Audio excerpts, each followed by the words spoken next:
Well, good morning, everyone. I'm Dr. Laura Lacher, and welcome to today's Medical Grand Rounds. Just a reminder, be sure to join us next week for the Holtzgang Lectureship. We'll be hearing the talk, 10 Years of When Breath Becomes Air, conversation with Dr. Alanithi. Just some logistics as well. Grand Rounds is now a collaboration between Providence St. Vincent and Providence Portland Medical Center. We are typically here live in the room at Southern Auditorium at Providence St. Vincent at 8 a.m. on Tuesdays.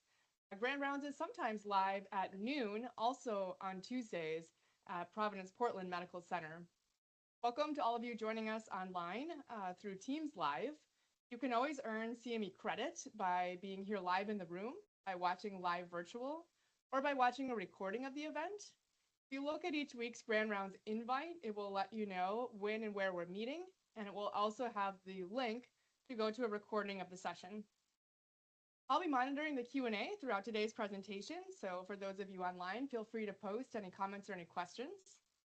Now for introductions, many thanks for joining us today. It's quite a special Grand Rounds. Today, medical trainees from here at Providence St. Vincent will be presenting the work that they have prepared for the Oregon American College of Physicians poster competition. These cases represent some of the most unique and challenging clinical scenarios from the hospital this year. They are both fascinating clinical challenges and some really excellent teaching points that our trainees have put together today. We'll be hearing from 4 speakers, Dr. Calder Dorn, Allison Connor, a medical student from OHSU, Dr. Elaine Chen, and Dr. Paige Rue. So please give them a warm welcome.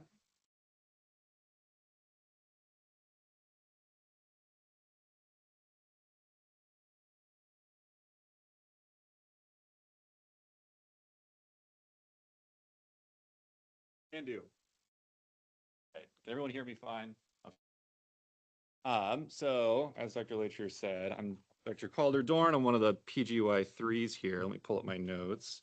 I'm actually not doing my presentation on a case. I'm actually doing mine on my QI project. So a little bit different pace than what you're going to see probably for the rest of the presentations.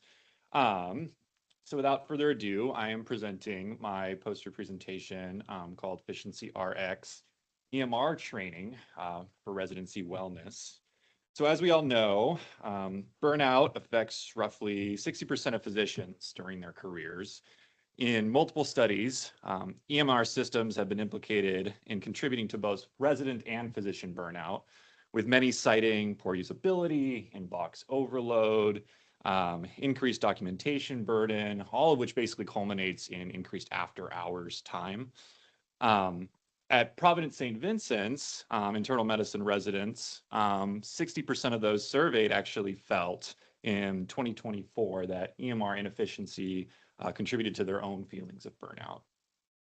To combat this, multiple institutions such as UC Health, OHSU, CHOP, and Mayo Clinic have all implemented kind of varying strategies with considerable success, generally noting a correlation actually between improved system efficiency and reduction in feelings of burnout. The Providence Medical System actually offers similar programs to its attending physicians. However, no such program really exists targeted to internal medicine residents. So today, I will be presenting my quality improvement project that is geared actually towards improving resident wellness via improving EMR efficiency. So, after performing a root cause analysis of the resident EMR inefficiency, I actually developed 4 targeted workshops based on the Smart User course that were conducted over a course of the 2024 to 2025 academic year. Participants were Providence St. Vincent's internal medicine residents, PGY1 to PGY3, who all voluntarily attended the workshops. Using a controlled before and after design, outcomes were measured using Epic Signal reports data, as well as both pre and post survey data. As an aside, for those of you that aren't familiar, Epic Signal is a data collection reporting software that actually tracks hundreds of metrics and develops reports to help users better understand their use patterns, to potentially change them. The primary outcome measured was proficiency score, which within the EPIC signal system is actually an internal metric that refers to a provider's proficiency with EPIC features based on use of things such as quick actions, preference lists, smart tools, speed buttons, and chart search, which EPIC is actually correlated with overall efficiency within the system. Secondary outcomes were overall time in chart review, notes, and orders. Data was analyzed using per protocol analysis with non-participating Providence St. Vincent's medical residents and residents from a sister program actually as controls.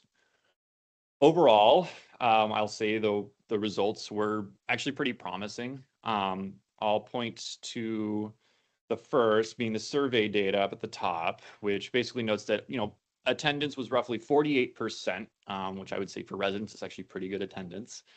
All survey respondents, though, that participated reported subjective improvement in their efficiency from these workshops. Looking at figure 1, it depicts proficiency score over time, with the blue denoting those that attended less than 50% of lectures, roughly an N of 10. The green, the control, and the orange being those that attended greater than 50% of the lectures, an N of 14. And the control, I believe, was roughly N of 18 or 19.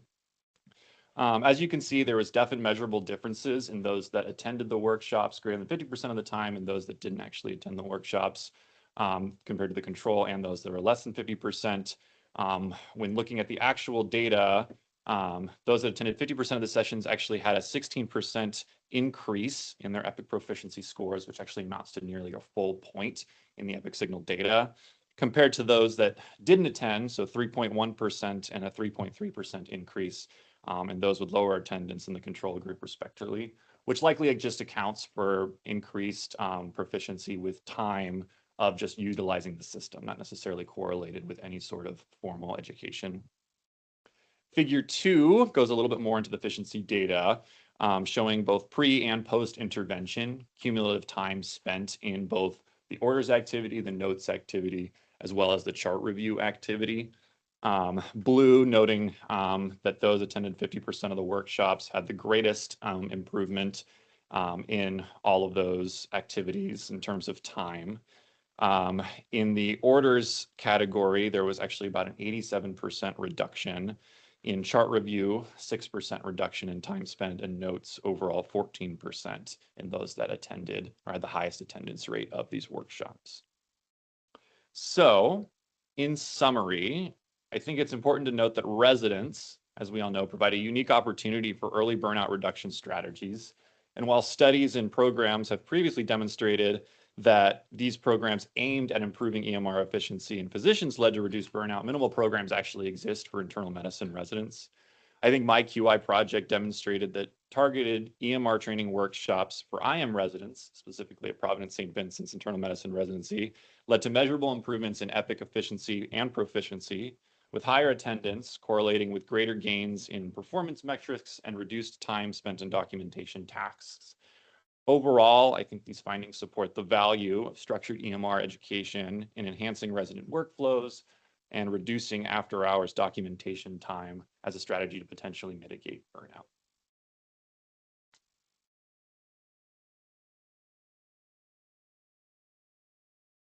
Fantastic. Thank you, Dr. Dorn. I'm sure we might have some thoughts or questions here in the audience.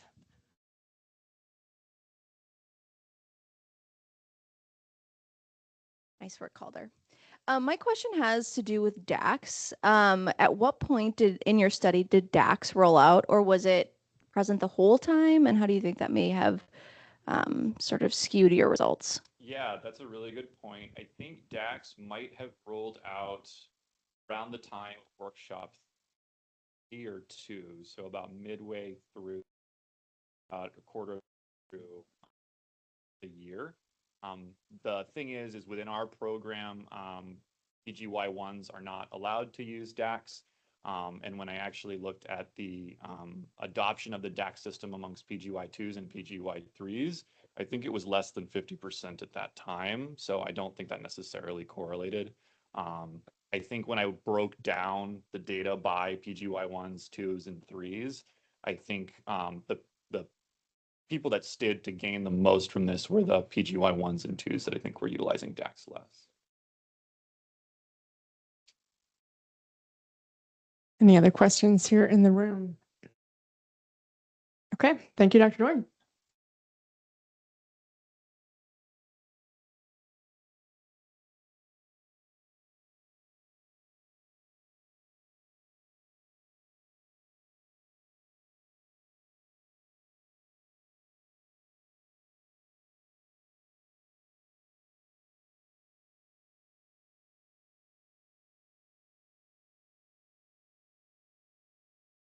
Hi, my name is Allison. I'm a fourth year med student at OHSU.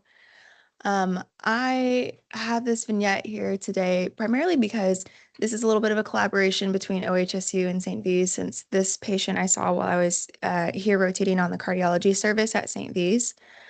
So before I go any further, I do want to extend sincere thanks to both Drs. Lynn Taylor and Jeff Euchre for both honestly helping this come to fruition in terms of the vignette itself.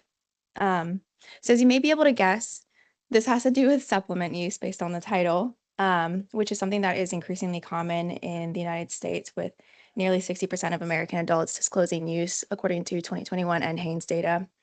And that's significantly increased across all ages just in the past decade alone. So something to kind of keep in mind here, and that kind of clinical significance, how that impacts the patient portrait. So our case is a 58-year-old gentleman who has medical history significant for prior hospitalization for infective endocarditis in the 2 years prior to his presentation that unfortunately resulted in a bioprosthetic aortic valve replacement at that time. He came to St. V's from an outside hospital after presenting to an urgent care with 5 days of left lumbar pain and low-grade fever. In the ensuing workup, both at the outside hospital and at St. V's, he was found to have MRSA bacteremia, as well as L4-5 vertebral osteomyelitis and left psoas abscess, both of which cultured positive for MRSA as well. What kind of remained a mystery in the days to follow was the etiology of the bacteremia. This was a patient who, across medical teams, both primary, IG, all providers, he continued to deny any sort of injection drug use, maintained that he'd lived a very healthy lifestyle, tried to abstain from really most substance use since his prior hospitalization for endocarditis. His urine drug screen was positive for the medications he'd been given at urgent care and the outside hospital prior to coming here. So it's tricky to parse out. Our team cards, we were consulted primarily due to this concern for endocarditis, again, given his past history, his current clinical presentation.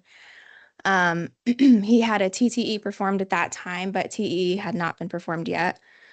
When we went to go interview him for the first time, he, again, as he had with prior teams, continued to deny any sort of injection drug use adamantly.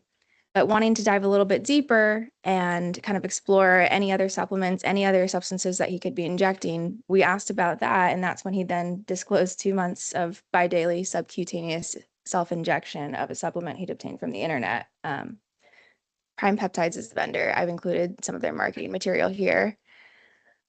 On exam, there weren't any clear signs of intravenous substance use, no IE stigmata, fairly benign exam in general. And then the TEE that followed in the subsequent days was negative for any vegetations. So at this point, bloodstream inoculation was primarily presumed to be associated with the self-injection of this supplement, likely a skin flora contaminant that unfortunately led to hematogenous seeding to these distant sites. And ultimately, he was discharged with 6 weeks of IV vancomycin with home infusion. So I think a couple points really emerge from this case in particular, with the first being, this was a patient who continued to deny any sort of injection drug use consistently, and he was very adamant about this. But he was, in fact, injecting a substance consistently. It was a supplement, and this wasn't discovered until several days into his hospitalization by the card service of all services. And had this not been discovered, then the bacteremia etiology could very well have been left unanswered, and he could have also very well discharged home and returned to supplement injection without any knowledge of the inherent risk in doing so, and excuse me, and then unfortunately may have even been readmitted as a result.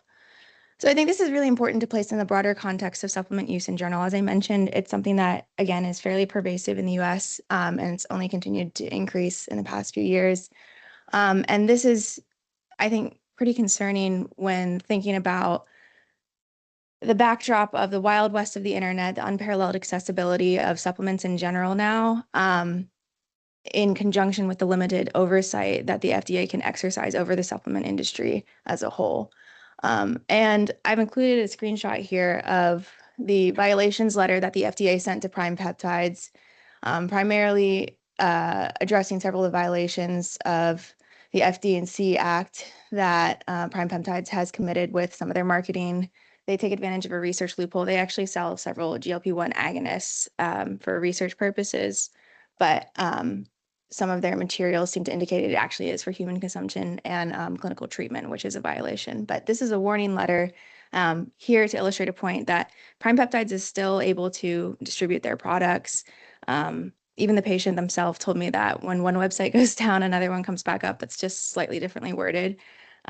So just to kind of hammer home the point that this is a problem that's kind of out of control, and unfortunately limited oversight and power from the FDA. So the harms are well documented in literature as well. And certainly we can see here self-administration can be a risk. Like I mentioned before, supplement use in general is very common. We still don't have too much data about injection in general, but certainly poor injection technique can be quite harmful, as we see here. Improper dosage, interactions with medications, and then contaminants within the products themselves. There have been several studies that have shown bacterial and fungal pathogens can be quite prominent in many plant-based supplements, as well as pharmaceutical adulterants, and numerous violations have been issued by the FDA in just the past decade to many supplement vendors who have pharmaceutical adulterants that they don't actually disclose in their products that were discovered. And unfortunately, although we see here, it has clinical significance supplement use, it is often a neglected portion of the patient history taking, particularly in the inpatient setting, for a number of reasons. So I think here, the two takeaway points to take away would first be that collecting a thorough history may mean including some of those portions of history that often go by the wayside, including supplement use. From my experience here at St. V's, everyone does an amazing job when someone comes in and exploring every medication they're taking, confirming all of their supplements as well. But something to take into account too in the outpatient setting, it's really important. And then I think the second point, it's not just enough to elicit this supplement use history, but then to also be prepared to counsel your patients about safe and appropriate usage of supplements, since so many of them are using them, being able to counter much of the misinformation that they're seeing from all these different sources, dubious sources on the internet. So that is my vignette.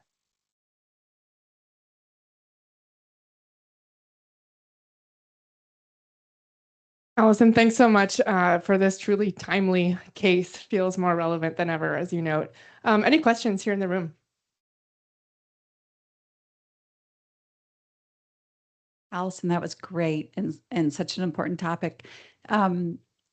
Was he reluctant to give up his supplements after you had this conversation with him? He was actually quite surprised to know that this was likely the culprit of his current hospitalization, and was quite a risky behavior in general, particularly without any sort of medical guidance. But when Lynn and I kind of counseled him about it, he seemed receptive. For whatever that may be worth, he very well could have gone home and been like, I think these are fine. I'll just use an alcohol swab this time. But he seemed to indicate that he was receptive. I'm curious what his goal with the supplementation was. Like, why was he using this? Yeah, I was also curious, and I tried to dig a little bit deeper into the specific supplement that he was using too, because like I mentioned, Prime Peptides, I think some of their bigger products that they offer are the GLP-1 agonist, the semaglutide, I think retatrutide, and then they have some others like BPC 157, which has shown some benefit for musculoskeletal repair, but I think mostly in animal models. I wasn't entirely sure what he was using. I'm trying to dig a little bit deeper. He seemed to kind of, oh, I'm not exactly sure myself. And so I wasn't sure if he was reticent to disclose that and felt stigmatized for even disclosing what he had already, or if he just genuinely did not know why he was using what he was using or what it was. Yeah. Thanks, Allison. Mhm. I don't tend to think about infective endocarditis being a really common result of like it's subcutaneous injections, like what it seems like this is. I guess maybe can you speak a little bit about like the risk of that? 'Cause, like I guess I wonder why we don't see more endocarditis with other subcutaneous injections like insulin or GLP-1s. Yeah. Yeah, absolutely. I wouldn't say it's a common risk. And even going through the literature to find case reports, case series of this, it's somewhat limited, but this for him was primarily the only source that we could identify. And certainly, we have seen other instances of bacteremia where you have this kind of transient bacteremia that can then hematogenously seed. And it could simply just be from even other methods of administration, even intranasal. You can break a blood vessel or something can enter a capillary up there in your nose, and that can even lead to transient bacteremia. And I think that may have been something about what's going on here. It's hard to kind of parse out the true pathophysiology, but yeah, I agree. It's not very common. And even going through the literature, it was difficult to find. This is clear endocarditis caused by subcutaneous injection. And I think what was also a little bit confusing was I was expecting to see more of like a skin and soft tissue infection picture on exam, and I didn't. So it was just a bit of a mystery in general.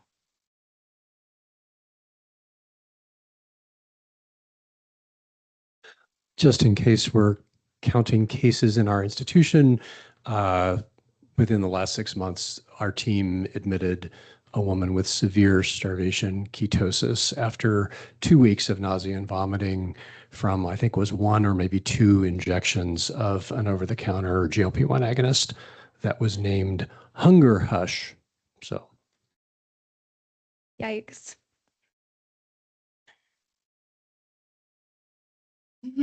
Okay, thank you.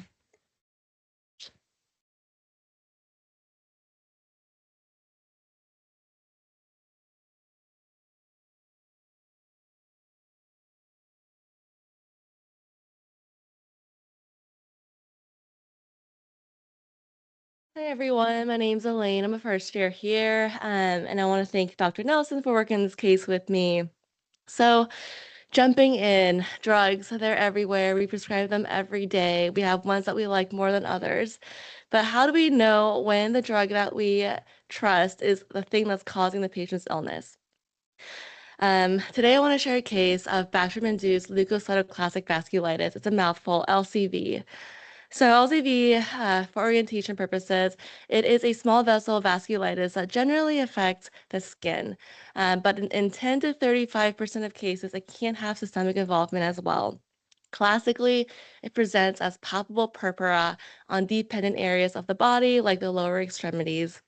And it is often idiopathic, but can be associated with infections, drugs, malignancy, other autoimmune diseases.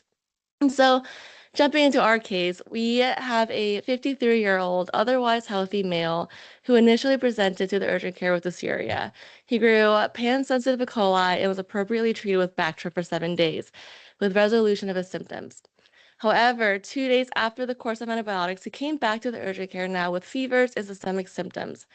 They repeated a UA, only showing trace hematuria, but given his systemic symptoms and his recent UTI, they presumed this could be prostatitis, so I actually sent him home with 2 more weeks of Bactrim. Fortunately and unfortunately, he didn't pick up the prescription, but by the following morning, he happened to notice a rash on both of his legs. Doesn't know how long it's been there, just happened to notice it, and also some new mild dysuria again. And so, along with all of his systemic symptoms and fevers and all that, he decided to go back to the ED this time. And in the ED, he said they didn't really seem impressed with the rash. They were really honed in on the systemic symptoms. And so they did a broader workup. His CBC, CMP, largely unremarkable except for a creatinine of 1.3, no recent priors for comparison. Infectious workup was also done. The UA and the CT abdomen pelvis did not show a clear source of infection. Given all of this, and the patient looked really clinically stable, they decided to send him home with a week of Bactrim for undertreated UTI. He took about 2 doses of the Bactrim, came back the next morning, now worsening symptoms all around, worsening fevers, body aches, headaches, and then the rash was progressing on his legs rapidly. Now it's on his arm as well, his left arm, and he also had new right upper quadrant pain. They repeated his labs, and now he's got a new white count of 16, procalcitonin of 1.6, lactate was still normal. His creatinine was rising a little, 1.4 from 1.3, and he has new LFT elevations, AST, ALTs in the 200s. His UA and urine cultures were still pending from the day before. Given this picture, the ED team was actually still very concerned for sepsis, and so they started him on empiric ceftriaxone and had him admitted for further workup and management. On admission, we consulted dermatology. Something didn't seem right. We consulted dermatology, and they said this was, in quotes, slam dunk, a Bactrim-induced leukocytal classic vasculitis. And so, the cornerstone of management was really drug withdrawal. And so that was done in the ED. We also discontinued the ceftriaxone, now given a lower suspicion for a true infection. Within 48 hours of admission, his symptoms and his lab markers were significantly improved, and he was discharged home. By his 3-week outpatient follow-up, all of his symptoms, including his rash and his lab markers, were back to baseline. So I think looking back at this case, the relationship between the Bactrim and the symptoms may seem clear, but I do think there are a lot of diagnostic challenges in this case, and I want to highlight some of them, and as well as some important lessons to take away to improve patient care in the future. And some of the diagnostic challenges are, one, LCV is rare. It's about 30 cases per million annually, and drug-induced LCV is only maybe roughly 25% of that. So it's often overlooked and under-recognized. And secondly, the early lesions of LCV are really nonspecific. I think in medicine, we're trained to look for the morbilliform rashes, urticaria, maybe the targetoid lesions you see with SJS. For LCV, early lesions can be round macules, progressive papules, or papules that finally then coalesce into plaques that we recognize as LCV. And so given this, I think it is very easy to overlook a LCV early start of that. Um, and um, and so actually looking back into the urgent care note, when he first came back into urgent care, I noticed that on the exam, they had written no rashes, but abnormal lesions. And that wasn't explained further. There wasn't anything in the assessment plan on it. So I query if there was something already showing up during that first urgent care visit. And I think lastly, when LCV has systemic involvement, I think it can really mimic infection, as in this case. And unfortunately, this patient, because of that, was re-exposed to the same drug that was the offending agent. Some things that we could maybe do better next time in medicine and maybe improve patient care that way is, one, do a thorough medication history. I think we talk about that a lot. And in these cases, I think they're so important. And then to also consider drug reactions in patients who come back with recurrent fevers and systemic symptoms with no clear infectious source. And I think secondly, to not underestimate the value of a skin exam. They are cheap, they are fast, and most drug sensitivity reactions do present with cutaneous findings. So I think a quick look at someone's legs, arms, torso can give really valuable information and maybe save us from some unnecessary testing, hospitalizations, re-exposure. And that is it.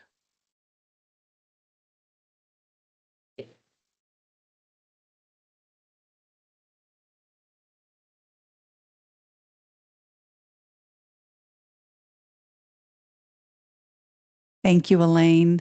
As a non-dermatologist, can you help me understand? So with sepsis, you can get a petechial rash. How did your dermatologist colleague know, just like look at that and slam dunk, know that this was not a petechial rash from sepsis? Yeah, I think what they were really looking at is this was really like a palpable purpura. It was very like characteristic of LCV, and then looking at kind of the antibiotic course, kind of this whole time not really finding a clear source of infection, and then the temporal relationship. So with LC bacterium-induced vasculitis, you typically see that 1 to 3 weeks after the exposure to the drug, and so I think based on the skin findings, the clinical history, um, this was highly suggestive of a bacterium-induced LCV over sepsis.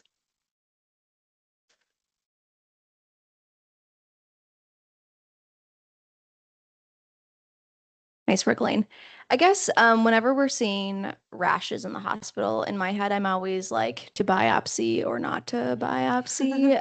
Was there any role of a punch biopsy here, or they were like, we don't need that, that's not going to be helpful, or whatever? Yeah, so the gold standard for diagnosis is a biopsy, but I think in cases where the diagnosis is more clear, as in this part, in this case, they kind of opted out of a biopsy. Dermatology said, we don't need a biopsy, we don't need steroids or anything, or even outpatient follow-up.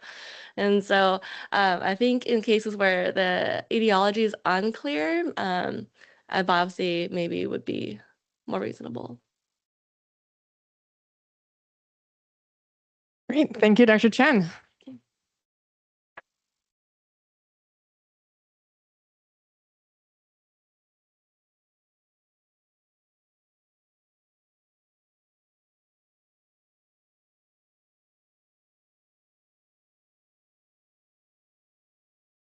Great. Good morning, everybody. My name is Paige. I am a second-year resident here at Providence St. Vincent. And I am presenting today a case presentation of some ascites. So ascites is something that we commonly encounter both on the inpatient side of things as well as outpatient. And as most of us know, the most common cause of ascites is portal hypertension that, again, most commonly comes from cirrhosis. And that combination of diagnoses accounts for about 75% of cases of ascites. Pancreatic ascites is a rare presentation of ascites and occurs in less than 1% of patients. Between that most common cause and this very rare cause, there's multiple other causes, different things that can lead to ascites, which is not really the focus of this presentation. But because of pancreatic ascites' low prevalence, it's not often included in the initial differential diagnosis and is rarely tested for in the acidic fluid analysis when we do a paracentesis, for example.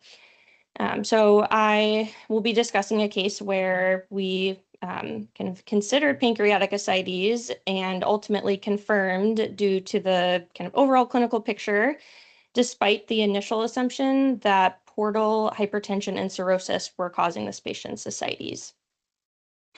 So the case is a 47-year-old man with an ongoing alcohol use disorder who presented to the emergency department for onset of abdominal pain and swelling.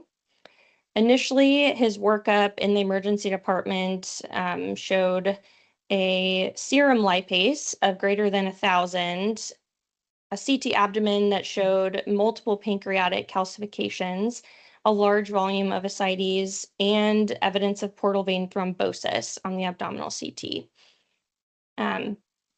Because of these factors and his ongoing alcohol use, the emergency department made the diagnosis of an alcohol-related acute on chronic pancreatitis with cirrhosis and portal vein thrombosis. At that time, he did have a diagnostic paracentesis where his serum ascites albumin gradient was 1.2, which did support the diagnosis of portal hypertension. Although I'd like to make note that the SAG was pretty close to our cutoff of 1.1. He was ultimately discharged from that emergency department visit with diuretics and plans for outpatient follow-up for presumed new alcohol-related cirrhosis, despite his CT showing a normal appearing liver. About 3 weeks later, he came back to the emergency department with continued abdominal pain and worsening ascites. And at that time, a repeat abdominal CT showed pancreatic head calcifications and developing pseudocysts. At that time, he underwent another paracentesis, at which time the acidic fluid lipase was ordered by our team and was greater than 7,000, which did indicate presence of a pancreatic fluid leak, felt related to his pseudocysts. GI was consulted, recommended placement of an NJ tube for parenteral nutrition to bypass pancreas and allow for bowel rest or pancreatic rest, and then kind of an outpatient plan for follow-up serial imaging, ensure resolution of the inflammation before ultimate plans for NJ removal. I'm not sure how well you're able to see this on the screen with the colors, but I did include just a few examples of his many pancreatic pseudocysts. So figure 1 on the left is showing kind of the largest cyst that was seen, 5.5 by 4 centimeters in the lesser sac. And then figure 2 shows a 2.5 by 3 centimeter pseudocyst in the pancreatic tail. In addition to these two, there was a few other ones that they measured in multiple other areas that they said contained multiple calcifications and developing pseudocysts. So the reason why I think this case is important is because I think it's a very good example that reminds us to reconsider our diagnostic assumptions.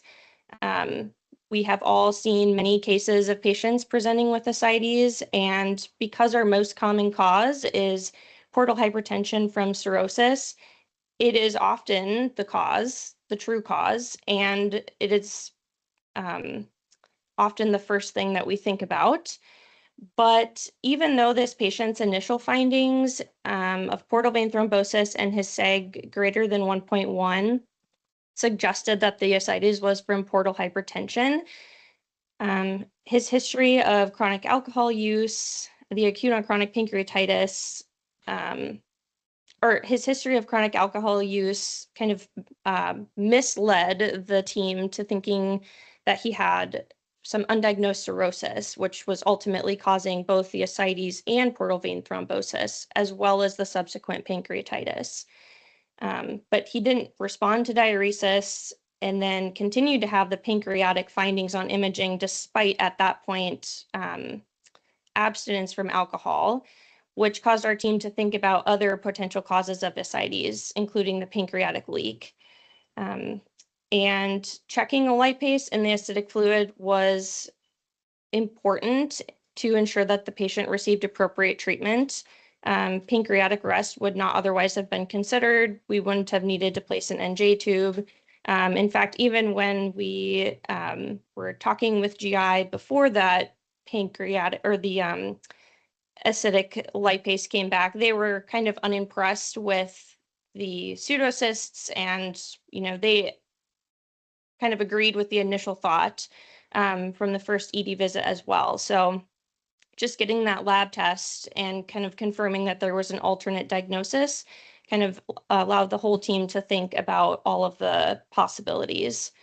And as internal medicine physicians, we sort of hold the power to order many different tests or as limited number of tests as we want in the hospital. And I think that this case represents a good example of thinking critically about all of the tests that you're going to be ordering, making sure that you're looking for all the things that you're concerned about, but also not limiting yourself to just sort of the most common diagnosis, what you see most of the time, and allowing yourself to sort of continue down that diagnostic momentum pathway. Just a reminder to consider adding lipase or amylase to your peritoneal fluid studies if there's a suspicion for pancreatic component, even if there may be another etiology that can explain the ascites. For example, if there's pancreatic pseudocysts or evidence of pancreatic inflammation, you might consider adding that to your next paracentesis fluid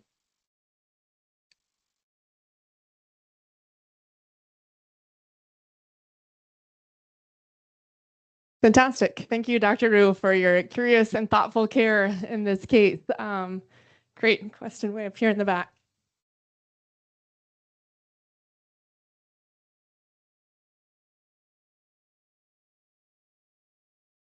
Thanks, Paige.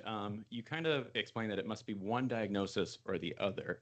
Hickham's dictum states that patients can have multiple diagnoses. What do you think about the possibility that maybe both were contributing here?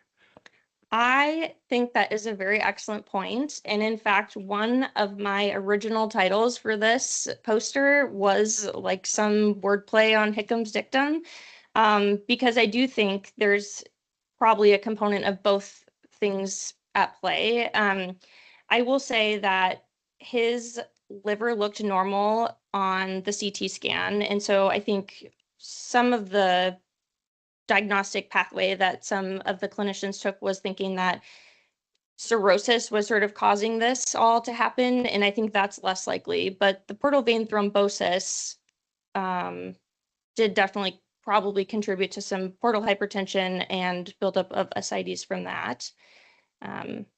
Ultimately, we feel that was related to the acute pancreatitis as some localized inflammation causing thrombosis. But yes, both the portal hypertension from portal vein thrombosis and the pancreatic fluid leak probably both contribute to his ascites. Excellent point. Thank you. I would think about the ascites fluid with the pancreatic leak being particularly caustic and painful. So one, I'm curious, so the degree of symptoms and pain in this patient. And then secondly, thanks for telling us about the NJ tube and wondered if there was any discussion or sense of urgency for interventions to deal with the pseudocysts or other complicated aspects of his pancreas disease. Yes, two good questions. The first one, remind me, was about degree of pain. Yes, degree of pain. So he did his biggest concern when he came in both times was his degree of pain. We treated him empirically on his second, well, when he came to us admitted for SBP because of how much pain he was in. So I think that kind of demonstrates to your point. And then regarding the treatment and the NJ tube, so there is currently some discussion, and I guess not necessarily a consensus on best treatment approach for pancreatic fluid leak. The sort of conservative approach with a pancreatic rest and therapeutic paracenteses, even some somatostatin analogs, which this patient didn't receive, is sort of, I think, the initial pathway that many clinicians take because it's less invasive, but it tends to have a higher failure rate. And the other category would be a more like invasive intervention with surgery or endoscopy procedures, but not all facilities have access to the endoscopic skill sets needed to do those procedures. And then the surgical procedures are they have a higher risk of morbidity associated because they're more invasive. So I think that's why there's no big consensus. I was peeking through this patient's charts, and he has had subsequent admissions since this initial one, follow-ups with hepatobiliary surgery and things like that. So while I didn't do a deep dive on exactly everything that's happened since then, I imagine that he's probably having some ongoing treatment related to all of this. Thank you. Okay, that concludes today. Thanks so much.